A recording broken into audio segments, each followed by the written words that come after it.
کہ نبی پاک صلی اللہ تعالی علیہ وسلم نے ارشاد فرمایا قیامت کے دن جب قیامت قائم ہو جائے گی تب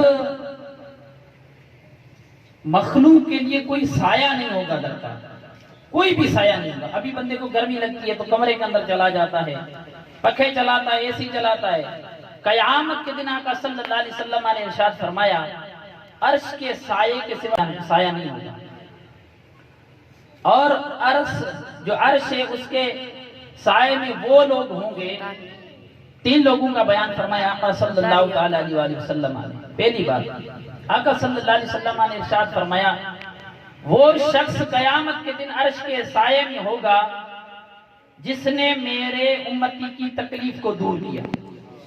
ایک بات تکلیف کو دور کیا، کوئی مسلمان مصیبت کے اندر مبتلا ہے تو پھر اس کی مصیبت کو تکلیف کو دور کرنا یہ کار ثواب ہے، اور اس کو اجر اور بینیفٹ جو ملے گا وہ یہ ملے گا کہ قیامت کے دن وہ عرش کے سائے میں ہوگا۔ اور دوسرا بندہ، دوسری قسم کے جو لوگ ہوں گے وہ لوگ ہوں گے، آقا صلی اللہ علیہ وسلم نے ارشاد فرمایا، ترمذی شریف کی حدیث بھی ہے اس کے متعلق، آقا صلی اللہ علیہ وسلم نے ارشاد فرمایا وہ لوگ جو میری سنت کو زندہ کرنے والے ہیں، سنت کو زندہ کرنے والے لوگ بھی عرش کے سائے میں ہوں گے جب کوئی سایہ نہیں ہوگا۔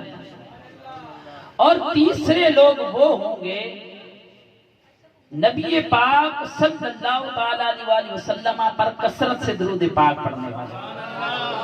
اور علماء نے لکھا کہ کثرت سے درود پاک پڑھنے والے کون ہیں؟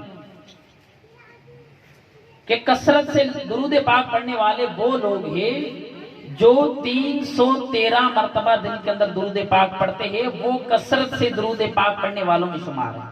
کثرت کہتے ہیں زیادت کو، زیادہ درود پاک پڑھنے والے، اور زیادہ درود پاک پڑھنے والے وہ بھی لوگ ہیں جو نبی پاک صلی اللہ تعالی علیہ وسلم پر 313 مرتبہ درود پاک پڑھتے ہیں۔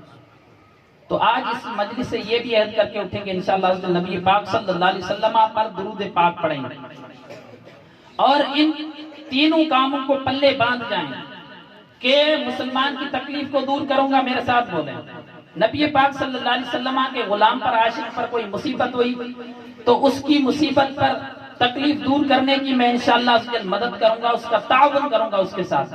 دوسری بات، نبی پاک صلی اللہ علیہ وسلم کی سنتوں کو زندہ کروں گا، جو ترک ہو گئی ہے، چھوڑ دیے قوم نے سنتیں، ان سنتوں کو انشاءاللہ اس کے اوپر عمل کروں گا اور دوسروں کو بھی عمل کراؤں گا۔